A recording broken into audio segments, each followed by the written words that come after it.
Hello and welcome to the All Things Arsenal podcast. We'll be talking about all things Arsenal. Just before I get started, just a quick thank you to everyone who has subscribed to my channel. I'm now on double figures, so very pleased with that. And on today's podcast, we'll be talking about just a few things again. There hasn't really been much to talk about recently with regards to transfers. There's been no incomes or outgoings to really note. But there has been a few rumours regarding Aaron Ramsdale. It's quite funny actually. This time, it was last night. I was actually looking to release the podcast. I started doing the introduction and everything. As you can see from my introduction, Aaron Ramsdale was in there. And last night we were in advanced talks to sign him. So there I was thinking, right, well, probably going to sign him any day now. And then this morning woke up and it looks like the deal has collapsed because I think we couldn't meet the fee that Sheffield United wanted. Aaron Ramsdale is reportedly really not happy with the fact that he's not able to come to Arsenal, because I think it obviously would have been a step up for him personally. But yeah, I mean, a lot of people not really looking to have Ramsdale at the club. I was reading social media last night and a lot of people not really up for Ramsdale coming to Arsenal, and a lot of people happy that the deal's fallen through. And in a way, I get it, because, you know, you look at last year, we had Martinez, we let him go for 20 million, and, you know, he's gone on to be really successful at Aston Villa, and he was really successful with us, winning the FA Cup, winning the Community Shield. So, you know, a lot of people would have been looking at that thinking, well, we had a really good keeper there, sold him for £20 million, and now looking to get Ramsdale in the region of £30 million. So, yeah, I understand why people, you know, didn't really want Ramsdale, but ultimately, I mean, he was going to be probably a backup keeper for us. I know it's probably over the price of what you'd want to pay for a goalkeeper who's going to be a backup, but ultimately, I mean, you know, he's an English keeper for a start, so that's always going to bump up the price a little bit. And, you know, people are upset about Martinez, but ultimately we were going to choose one of the goalkeepers between Leno and Martinez to be our starting keeper, and Arteta chose Leno. So he made his decision, and to be honest, at the time when the decision was made, I actually backed Leno as well to be our goalkeeper, because I thought Leno was much more proven at Premier League level, and I think I still believe that now. I know he made a few mistakes last season, but I still think that Leno is more proven Premier League goalkeeper than Martinez. Sure, he's had a good season, but I think Leno, you know, if I went back to that particular time, I probably would have made the same decision. I would have had Leno over Martinez at the time. Looking back at it, would I have maybe sold Martinez for a bit more than £20 million? Yeah, probably. I probably would have looked at getting a bit more money for him than that. But ultimately we didn't. Sold him for £20 million, and Ramsdale was looking like he was going to come to us last night. But after today, it looks like that deal might be dead and buried. So there you go. I mean, that's just Arsenal all over. You think that they're going to get one over the line, and then it just all collapses, and then it takes ages. I mean, the board have been, once again, well, not just the board, I guess, but the whole club, the negotiators, you know, Arteta. I mean, you know, whoever is dealing with these transfers, you know, it's not gone to plan. I mean, I know we've signed Ben White, we've signed Tavares, Lokonga, we've added some good players, but we've only spent £72 million in a season gone by where we've got no European football. I mean, Chelsea, who just won the Champions League, they're spending nearly £100 million on one player, which just says it all. People are also saying as well that Aaron Ramsdale has been a keeper that's been relegated recently with a few teams. But, I mean, with that, what I would say is if you look at the teams that he got relegated with, I don't think he's the sole blame for them being relegated. I think if you haven't really got a good defence in front of you, then ultimately it's not going to help you as a goalkeeper, is it? I mean, I know Arsenal's defence isn't the best defence in the league, but I think if you put Arsenal's defence in front of Ramsdale, I think Ramsdale does look better. So, you know, I think the deal is probably off anyway. We probably won't get Ramsdale now. But yeah, I thought just a little bit harsh from the Arsenal fans, if I'm being honest. And I know the price was probably a bit over what we should have been paying for him. But yeah, I mean, we still do need to get a backup keeper. So I think we are looking at other alternatives now. So we'll just keep an eye on that. And we'll see how long Arsenal actually take to sort out a backup keeper. On to what happened last night with the Carabao Cup. Now, bit of a strange one. We're not in Europe, of course, as we all know. So we are now in the Carabao Cup a round earlier than normal. In the past, we've always been in the third round draw because we've always had European football, so we have that luxury. This season, we do not have that luxury. We have entered in the second round because we have no European football.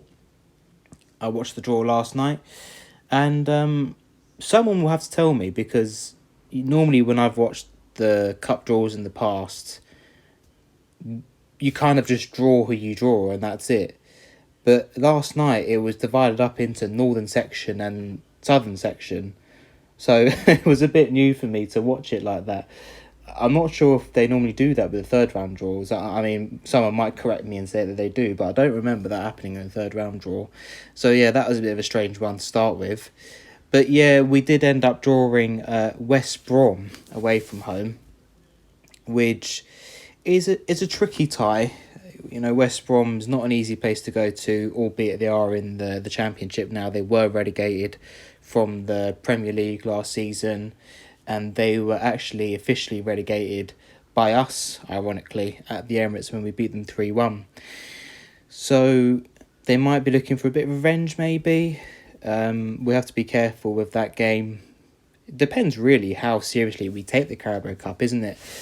I mean, notoriously, the Carabao Cup's been a trophy that hasn't really been taken seriously by the bigger teams. They do a bit of rotation, and you know, I mean, normally I would say, yeah, just rotate, you know, play the youngsters if we had European football, because then ultimately you're looking at the Premier League, you're looking at the European competition you're in, you're looking at the FA Cup when it comes in January, and you're thinking, yeah, I mean, those are the three priorities.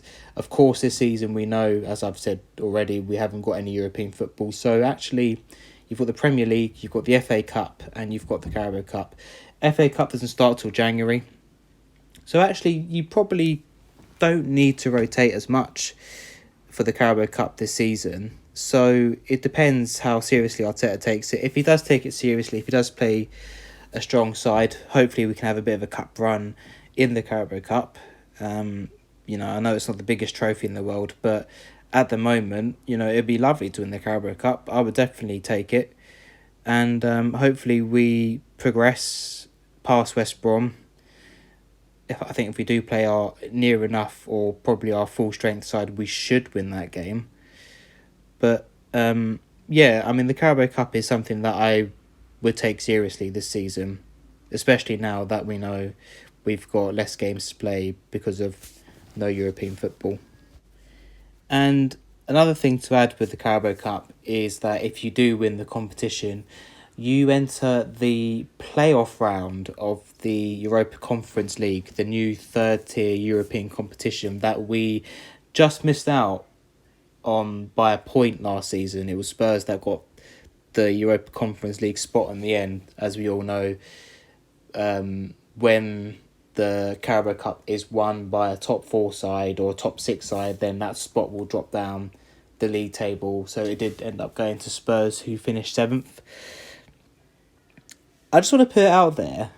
I'll probably get slaughtered for saying this, but I'm going to put it out there. I would have taken the Europa Conference League last season. I know, obviously, we want Champions League football. We want to be competing for the title. But, I mean, with regards to, you know, in reality, last season, as we know, wasn't a good season. And I think before the last game of the season, we mathematically couldn't finish in the top 6. So Europa League was out of the equation.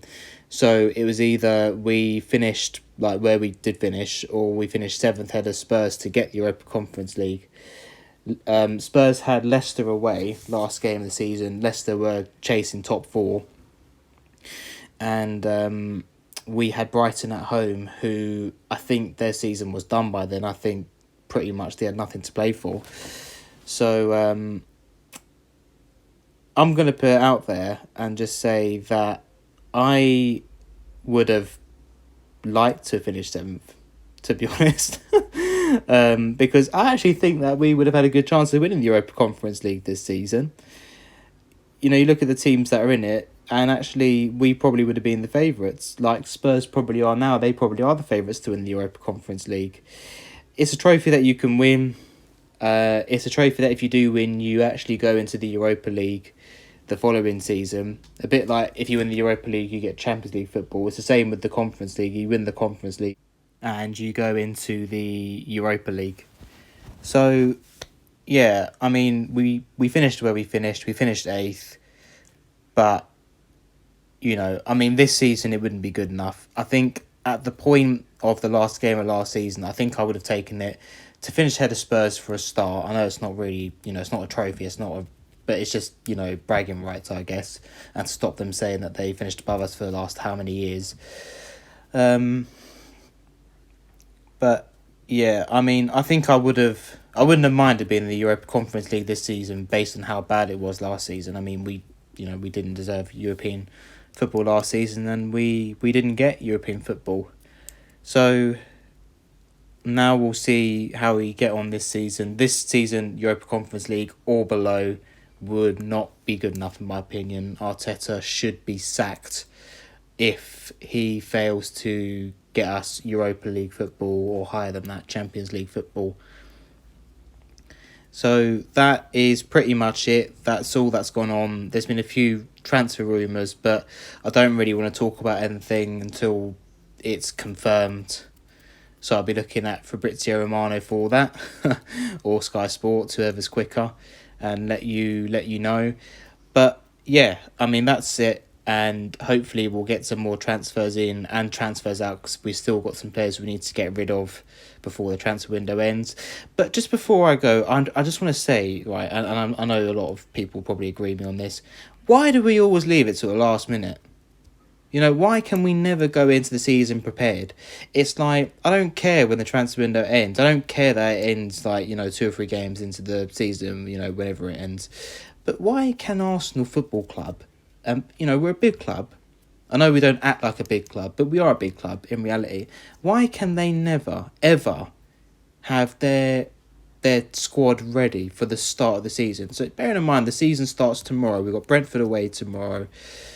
In the Premier League, and I look at the team, I think, okay, yeah, we've had a few additions. Where's our right back? You know, we possibly need a new striker. You know, we need another midfielder. Why has this not been addressed? And the backup keeper as well. Where's the backup keeper? You know, what is going on? You know, we're about 4 or 5 players short at least, and we're going into this season tomorrow night, and we haven't addressed these positions. And it's not just this transfer window. It's happened for the last decade, maybe. And, you know, it all goes back to Arsenal just the board neglecting Arsenal Football Club, not having the right people in place to negotiate these transfers. You know, it's just so frustrating. I don't know what the budgets are for, you know, Arteta and the transfer negotiators to operate with. I don't know what those budgets are. But forget the budgets as well. You know, what about the recruitment? Not so much this summer, but last summer, Willian on a free transfer. You know, we've got David Luiz in, £8 million. You know, Pepe for £72 million. Good player. £72 million, I don't think so. Not at the moment, anyway. What is going on at this football club? Honestly, what is going on at this football club? And like I said earlier in the podcast, Chelsea have just gone out. They've spent 97.5 million quid on Lukaku. Man United are about to spend over £100 million on Sancho and Varane. Man City just spent £100 million on Jack Grealish. And they were in the top 4 last season. It's just crazy. Sorry about the short rant there at the end. I actually wasn't really expecting to talk about that, to be honest. It all kind of just came out. But I want to thank everyone for listening to this podcast. And again, thank you for everyone that has subscribed to my channel. You're all amazing. And come on, Arsenal, let's make a good start to the Premier League season tomorrow.